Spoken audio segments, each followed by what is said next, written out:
market, you know, the demand for home delivery is huge. I think it's new. It's or not so much new maybe, but it's accelerated hugely in the past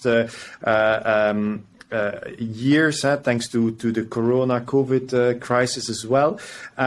But can you tell us a little bit from where you stand, how it all started, and where did it start, and do you have any insights you want to share on the off-premise dining concepts? Well, of course, you can argue that, of course, the recent years over the COVID crisis period, this was definitely an accelerator when it comes to food delivery and off-premise dining. But logically, this is nothing new. We used to have this in various formats since ages, and just recently referring to some article about the Indian Dabbawalas, so delivering food to the, let's say, workplaces of your family has a 150, 130-year-old tradition in these countries. So there has always been a relation between bringing food to work. You can, for example, look at the traditional examples in England in the later 19th century during the Industrial Revolution, when people had to work in the coal mines and the shafts. So what they already got, they got their food delivered, or this was the invention of the pie. So when people created food, which was easy to transport, easy to take with you. So off-premise dining has always been relevant and, well, later developed into, let's say, brick and mortar staff canteens. But initially people were depending on getting their food delivered, and this has evolved.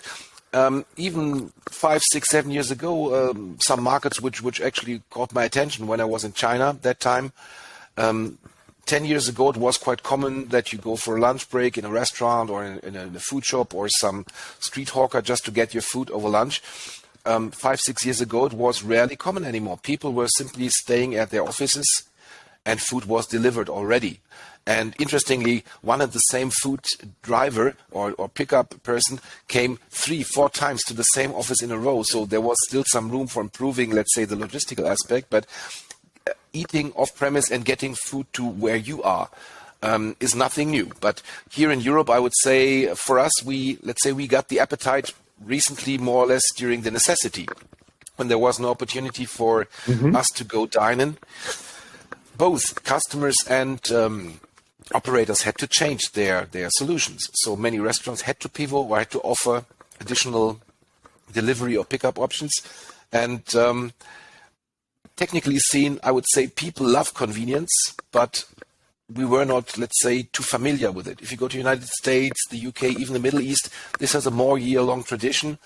I would argue that here in Central Europe, we just really started growing this over the last 2.5 years, at least visible. And the whole media accelerated it. I mean, we read a lot of news about ghost kitchens, off-premise dining, food delivery, a topic which maybe 10 years ago was not so popular in the news.